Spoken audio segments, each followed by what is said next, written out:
Shri Sathguru Namaha.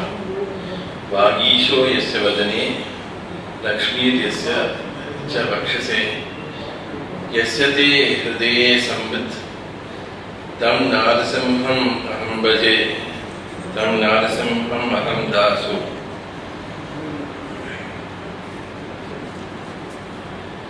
With Sathguru's grace, with Bhagavan's blessing, so many things have happened. A few days ago, I was sent the prasadam from the temple in Pondicherry of Sri Narasimha Swami, his Thanu Narasimha, coming from the pillar, very powerful Narasimha Swami. But somehow I didn't get the opportunity to use this. Every day, Sathguru would give me Chandaram, or I would take the Lakshmi Prasadam and something would happen. Today's grace, by grace, Sathguru's grace, today I was able to use the Chandaram from the temple. And this sloka also, which I had got from a devotee long ago, I recited it once before when I was, there was a Lakshmi Narasimha chanting competition at the Ahobilam school. So I went there as the chief guest, so I recited the sloka there. And I found this yesterday, the sloka. I had written it down and asked Professor Srinivasan to correct the spelling. And after that, I didn't remember where I had kept it.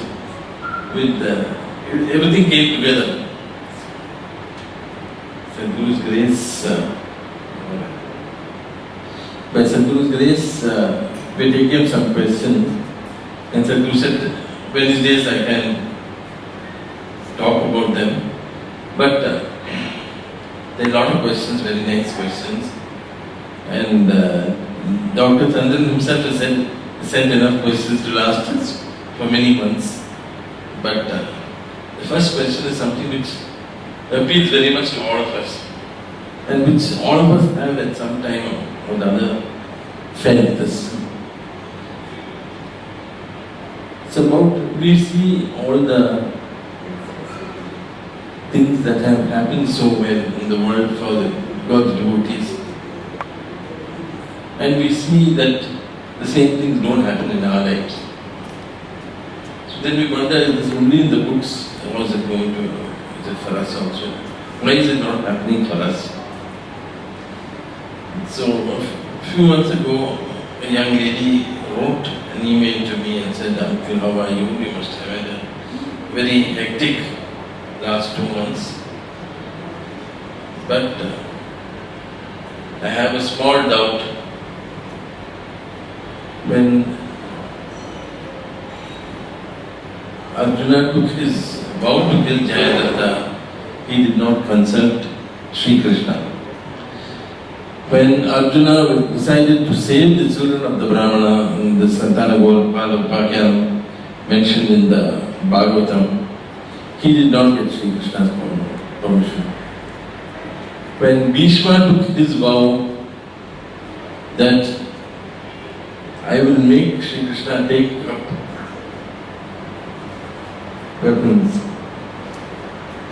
he didn't ask Sri Krishna also.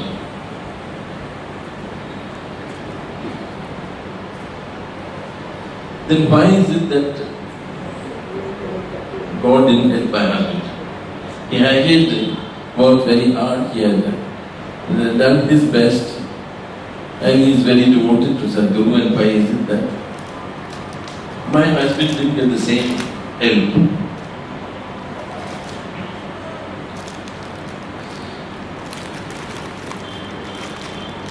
So we'll just go through these things again once more, these 3 episodes from the Mahabharata which she has talked about.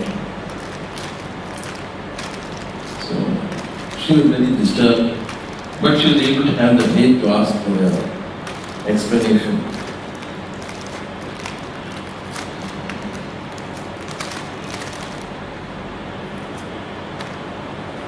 When Sri Krishna was bringing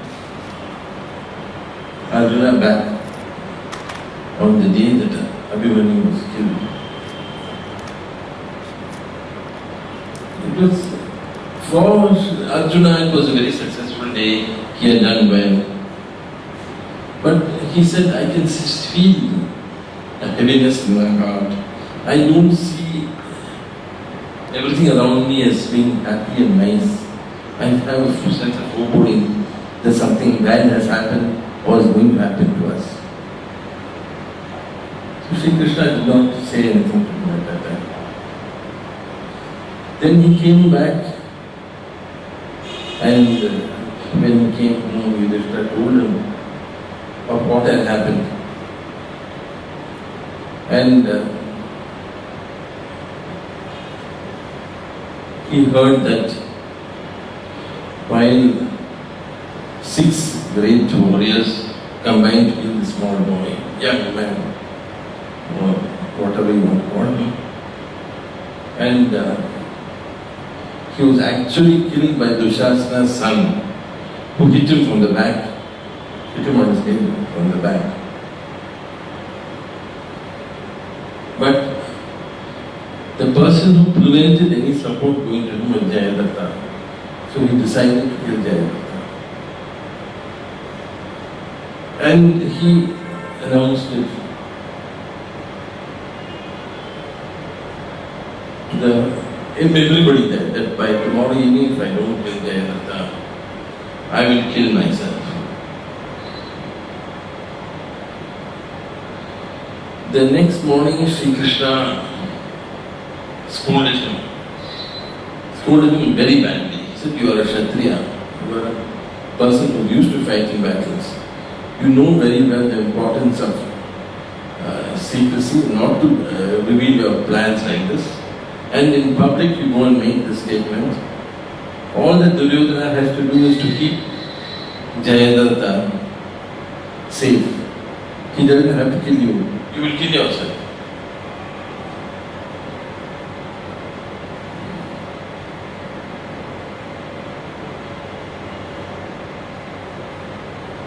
So Arjuna said one line, Nava Prasadat Bhagavan Kim Navaktam Ranema. With your grace, Bhagavan, what is there that I cannot achieve in battle?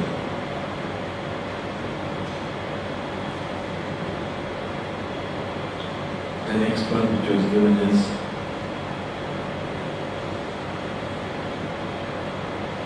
story of the Brahmana. The Brahmana had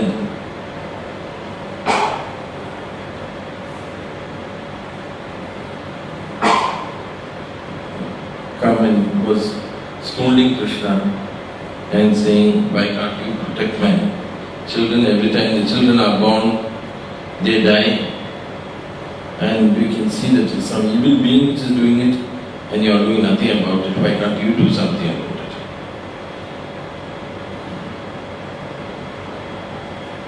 So, Sri Krishna asked Arjuna to do what he could. Arjuna created a ring around the Brahmana's wife when she was going to deliver. And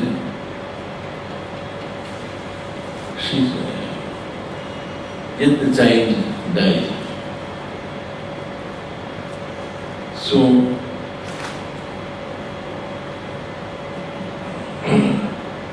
Arjuna had to take the scolding along with Sri Krishna from the Brahmana again. And he said, what's so great about your Gandiva, what's so great about you that you can't even look after somebody whom you promised to protect?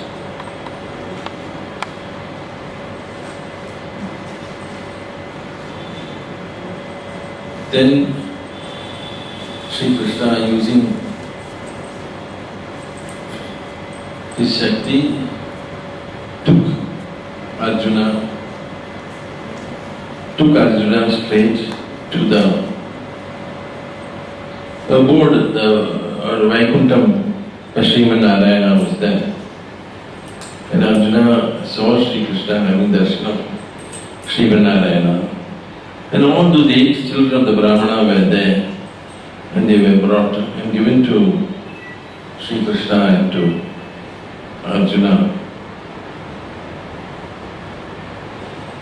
And they brought them back and restored them to the parents.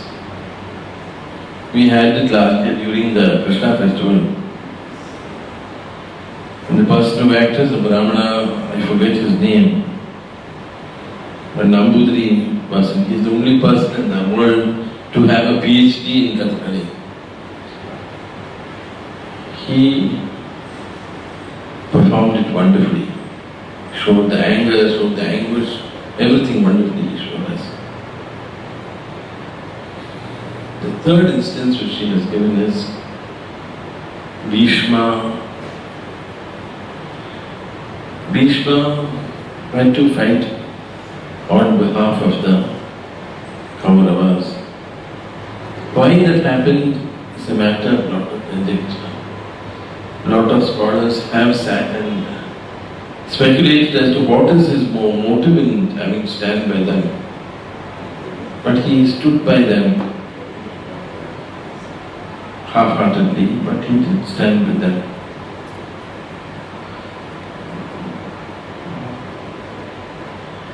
But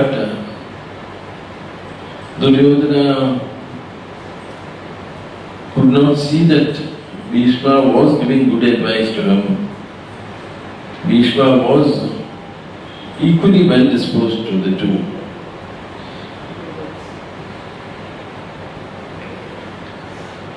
There is a story in the Vanaparva that when Bhishma was talking with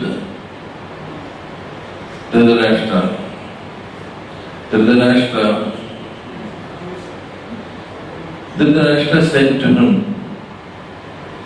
"Why is it this, uncle, that you are so biased?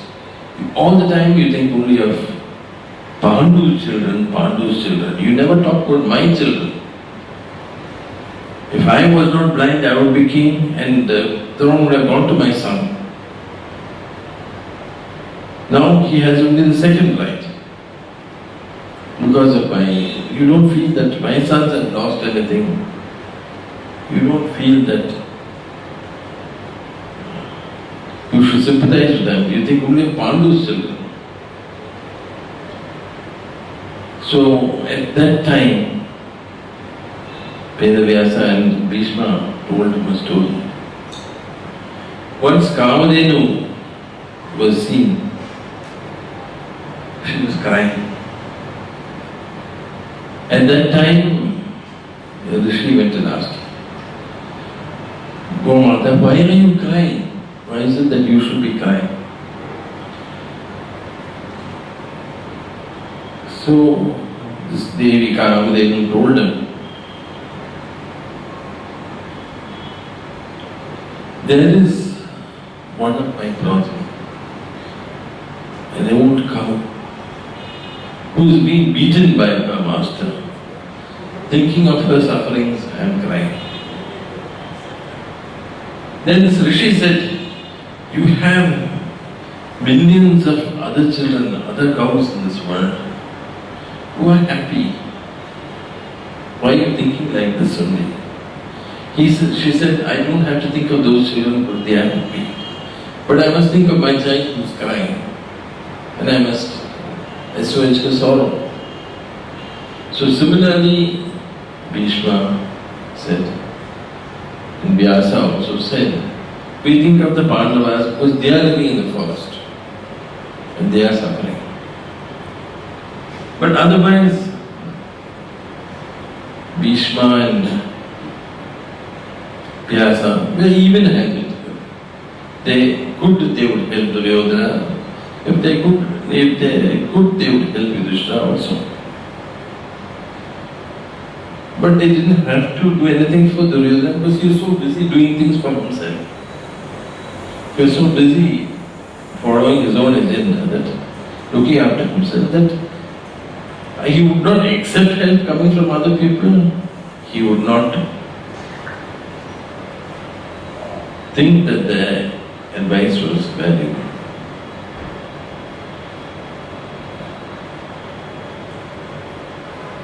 we read the Vanaparva, the Udyoga Parva, this is something which we see again and again.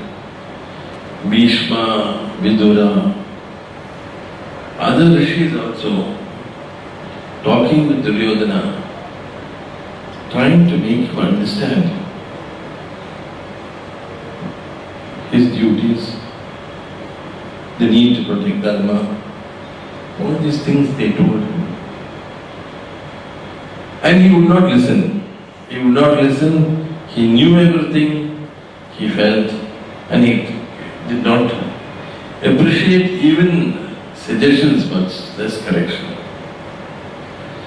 So when the battle was raging, then Duryodhana, in the evening council of war, he was as usual talking arrogantly to everyone. He said, "You are favouring the Pandavas. So many days have gone by. Not one of the Pandavas are dead. So many days have gone by. What are their losses compared to ours?" Bhishma tried explaining to him, and it was of no use. He would not listen to him. He was even more abusive. Then in desperation, Bhishma said, "You see, tomorrow I will fight so hard that Sri Krishna will take up his weapons, even though he has promised not to."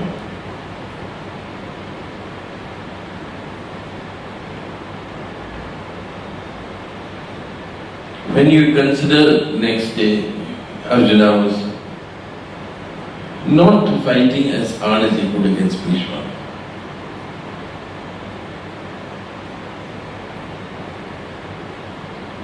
And Sri Krishna was prompting him, telling him that he must fight, it's his duty to fight, and telling him not to hesitate. At that time, Sri Krishna lost his patience and he said, "I am going to fight. If you are not going to fight, then I am going to fight." That picture is there behind Sri Sathguru in the Sri Peetam Darshan hall downstairs. He's taking up the chakra and going to fight. Then Arjuna reassured him and he came back and said, "No, he did not fight." So Bhishma was very happy and he said that in order to protect my vow, he broke his own vow. Now these are the three incidents referred to by this young lady.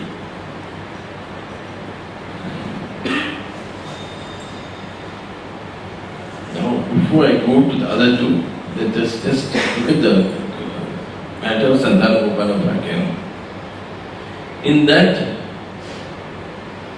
she is mistaken.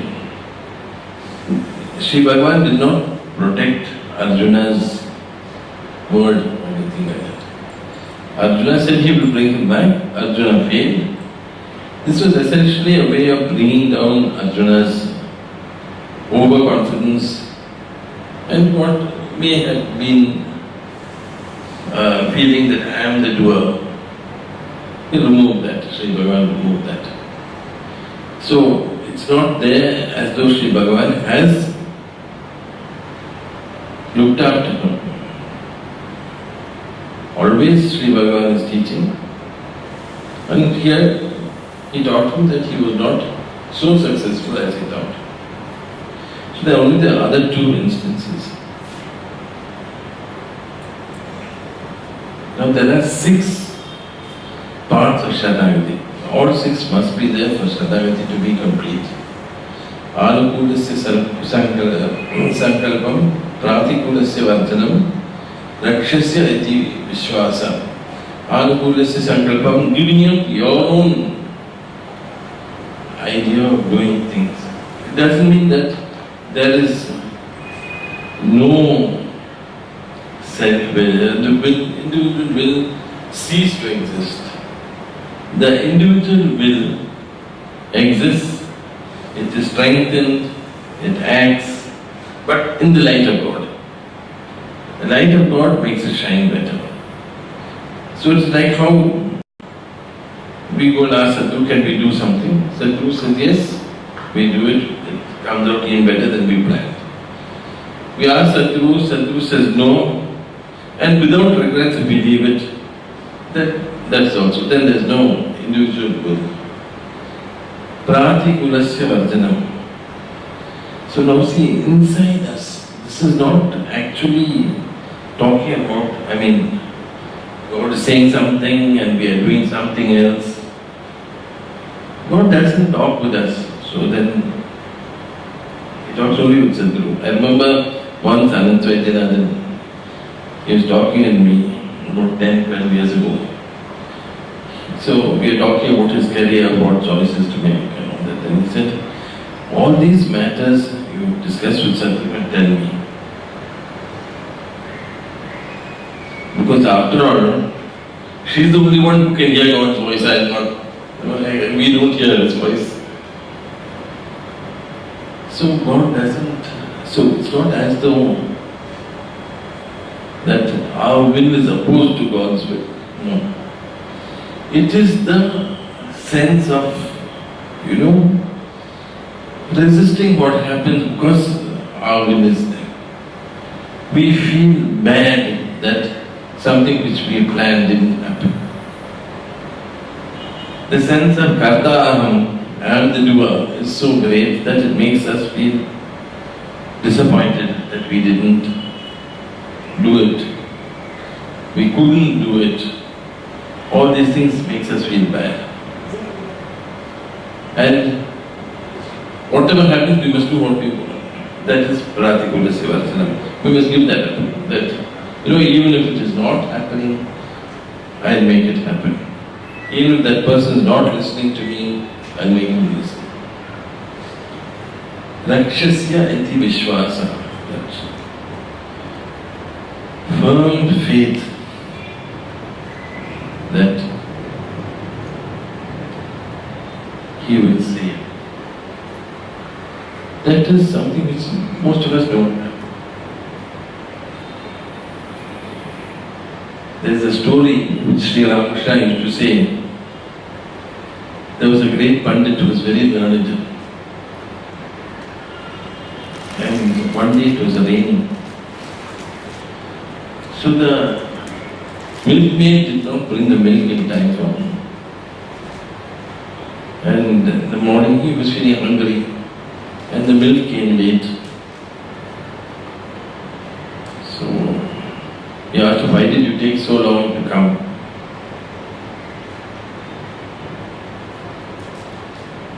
So she said, no, there was places full of water, I couldn't come because of the rain. So he said, woman, so many people have crossed the ocean of samsara saying the name of God. You've got him crossed flooded road. So the next day this lady, she said God's name and she came and she was able to come through the rain without any problem and she was not wet out by the grace of God, by the faith.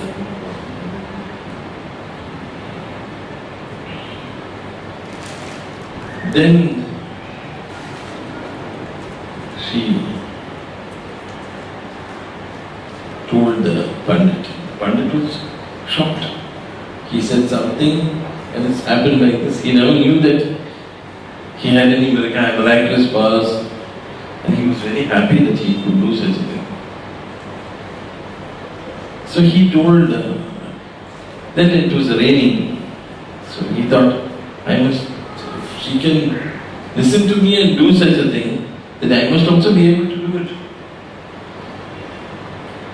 So he asked her to open the door. She opened the door. And he got into the water, saying, God's name, he got into the water. Then she said, Panditji, what are you doing? You are saying God's name, but why are you holding your veshti up when you are getting into the water? Inside that faith is not there. Inside that faith is not there that I will be able to. So this is one of the things of Saranagati which is so important. Rakshasya iti vishwas. Now in our lives we do find that we plan something and it doesn't happen. And then where is God there? May not be our karma. It may be that God has got something better in store for us. That's why it is there. Many reasons why it need not happen. But that confidence should be there that it will happen. Gotrata Varanam Tata. Going only to Him for protection.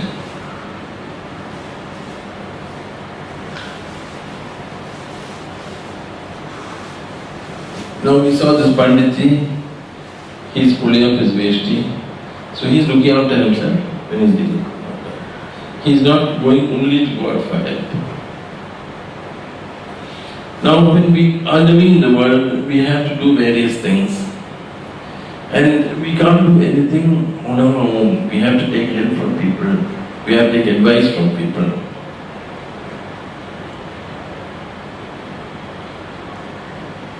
Then how does one deal with such a situation? Then are we going to go on only for help or are we using other things?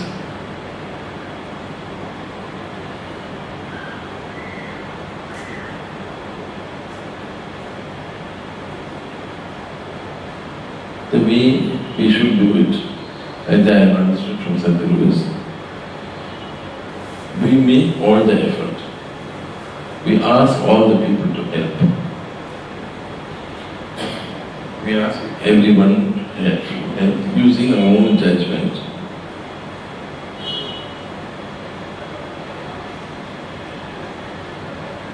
But we know that it is God who is doing it. We are conscious that God has done it for us. The Guru has done it for us. And not anything else.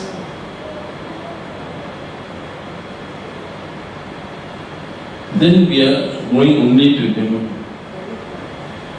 for help. We know that everywhere God is there and He is making them help. Now then, this question will come up.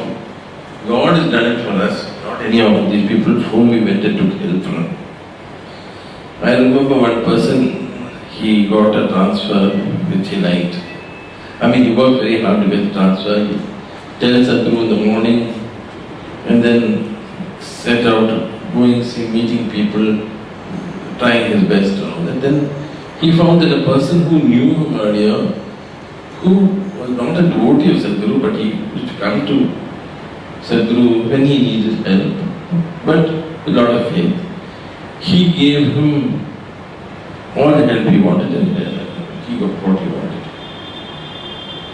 Later when he quarreled with this person, he said, I don't owe him anything. Sathguru did everything for me. That is not going to God alone. You can't reject the source through which God came and helped us. So we have to understand that we are going to God alone, but God's help will come in various forms. We should acknowledge the help we got, but be firm in the belief that God is that.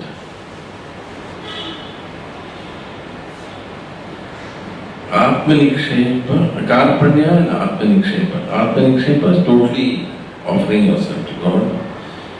Karpanya is the feeling of Many people translate this in many ways. Sense of unworthiness, a sense of self-pity, a sense of that unhappiness with oneself. It's not all that. It's a knowledge that one is not the doer. One is not capable of doing anything by oneself. For example, when you go to the office in the morning, you reach by a certain time. It's kept at 8:30. For you to go there and reach at 8:30, we must not sleep extra. There must be water in the tap to bathe. Otherwise, we have to run around and find the water, then we'll be late. Food must be there. We are going to work, there must be no traffic jam. There must be an appropriate vehicle for us to go and buy, the bus or a car or whatever. There must be no diversions or anything happening. How many things have not to be there for us to be on time? It's a small thing, being in time for office, how many things have to be there? So, Karpanya is the sense that obviously I am not the doer. For anything to be done by me, so many things have to come together. And that comes only because of God's grace. Now, why did this young lady's husband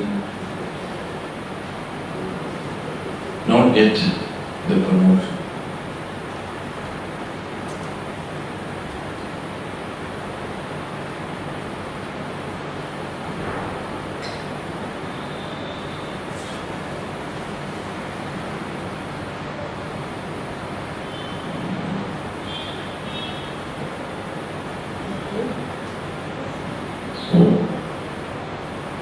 Here in this case, there were two things. One is the faith that God will take me across my difficulties was not strong enough. The second is that the sense of Karpanya was not that I am not the doer, I am not a person who can do anything by myself, I am not strong enough. But with God's grace only I am functioning. It was not that. It was a sense of unworthiness, a sense of I can't do, I am not going to be able to handle it, I will not be able to. So a lack of confidence was there.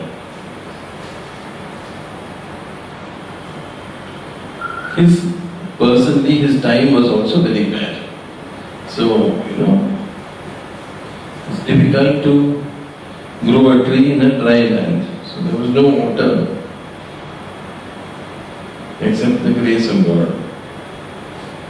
So therefore, it was difficult for it to grow. There was this feeling that I can't grow the plant. There was this feeling that I am doing it, but I won't be able to do it. See, ego does not always mean I am wonderful. Another form in which the ego comes is I am no good, I am not able to. And both are obstacles to receiving God's grace. So this is essentially, in a nutshell, why this young lady's husband was not able to receive God's grace. In Bhishma's case, there was a totally different attitude. Bhishma was totally merged with Sri Krishna. Bhishma was totally merged with Sri Krishna. And when he was distressed, Sri Krishna had to look after him. Now in another context in Mahabharata, Sri Krishna said, more than keeping a vow, I regard the saving of human lives as most important. More than anything else, the saving of life that's important.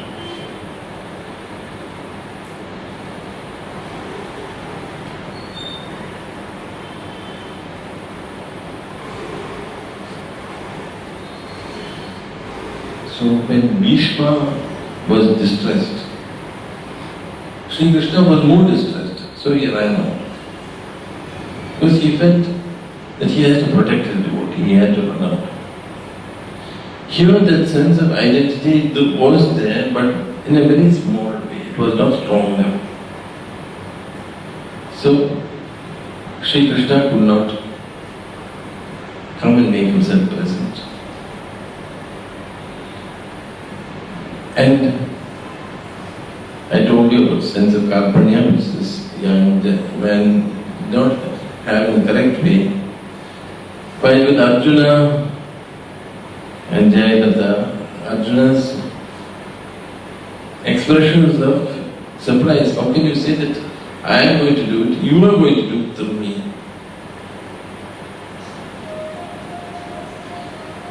So from this how we go forward. So we have to understand we are nimittas, we are only instruments for God to do what He wants. What we do and how we do, only a part of that is in our control. The rest is not in our control. So we do how much we can, we wait and see what plans God has got for us. Sometimes,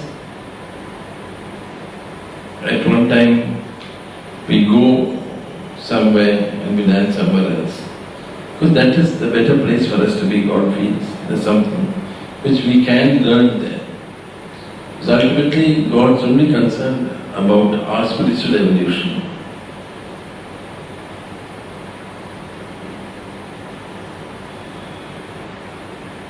So, as a young man, I always used to have this belief that two things is that bad things don't happen to good people.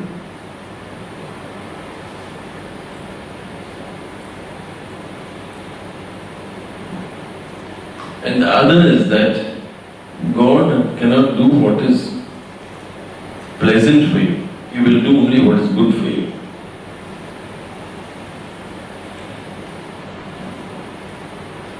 So when Vishnu was dying, some people said, let's ask Srihari what he's got to say about this. At that time, Dr. Mani and Govindan were there. And they said, I'll tell you, without going and ask him, we'll tell you what it is. He'd say, God cannot do what's pleasant for you, He'll do only what's good for you. Many ways we have seen that also, what He has done was not pleasant. But in many ways it was good also. What Vishnu Mohan has achieved through the foundation, through us remembering Him, in so many ways. Because of His absence here, we remember even small things that He has done, small things that He said to us. Sri Krishna probably met him about 5 or 6 times. But everything is there still in his memory now, because Vishnu Mohan is not there. If Vishnu Mohan was here all these 20 years, he would have been remembering. There would have been so many memories to crush that out. While those 5 or 6 meetings are evergreen in Sri Mohan's mind. And a way of guidance for him. So when he comes to my office, he'll look at one side, the Vishnu Mohan picture on my table and pray. He'll look at the other picture of Sathguru talking with Krishna Mohan and pointing out something, the way we always consider it. He'll pray to those pictures and go. Because he knows that, because those 5 meetings are always small things which Vishnu Mohan said are all etched in his mind. So, it was not pleasant, but it was good. So sometimes in life, we have to find things happening to us, which we find are not pleasant, but they're good. Sathguru was saying also that when you talk about Dharma and Sri Krishna, I'll elaborate this next time because it's already 7:30. But with Sathguru's grace, there's one shloka which Durga Devi tells Arjuna before the war. Before the war, Sri Krishna asked Arjuna to pray to Durga Devi. And the goddess Devi, she herself, appeared before him and blessed him and said, Sri Krishna is with you, so you have no need for any further blessings. Everything will go well for you. And she said this, the verse which is her blessing is Yatra Dharmo Dyuti Kantihi Yatra Hrihi Shri Tata Matihi Yado Dharmas Tata Krishna Yado Krishnas Tato Jaya. Now this happened earlier also. In Drona Parva, in same Drona Parva, Drona says this. Yado Krishnas Tato Jaya. He also says this. And that's how it is, that where there is Dharma, there is Krishna. And where there is Krishna, there is victory. But in the end, we find a very interesting twist to the verse. They say, Yada Krishnas Tato Dharma. Yato Dharma Tato Jaya. So, it seems that, what an American commentator said is that by the time of Parikshit, when this came into form, even if it's not, the date of Mahabharata is much discussed, and up to 6th century AD, there are a lot of additions, so the date keeps changing. But the basic structure would have come about during the time of Parikshit, and it was said to Janamejaya. So therefore, that's the time it came around. So at that time, for a person like Parikshit, who was born by Sri Sathguru's grace, by Sri Krishna's grace, I said Sri Sathguru's grace. So when Parikshit is ruling, he's been, for 36 years he was under the tutelage of the Pandavas. After their retirement also, he's got people like Yuyutsu and all that who are devoted to Sri Krishna, or rather understood and accepted Sri Krishna.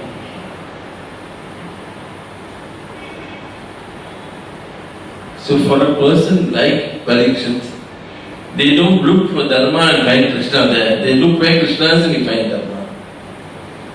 And that line is the key to understanding the killing of Drona.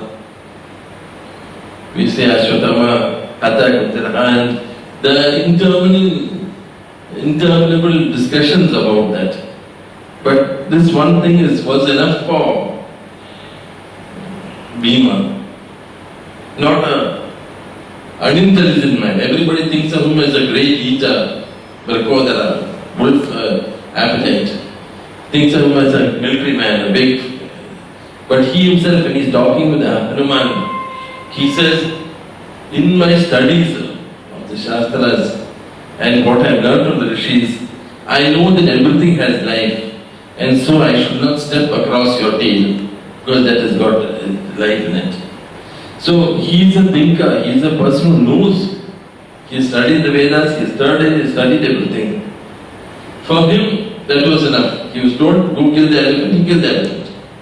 He didn't have to worry. Other people broke their hearts and made through it, but for him that was enough. Yata Krishnas Tato Dharma.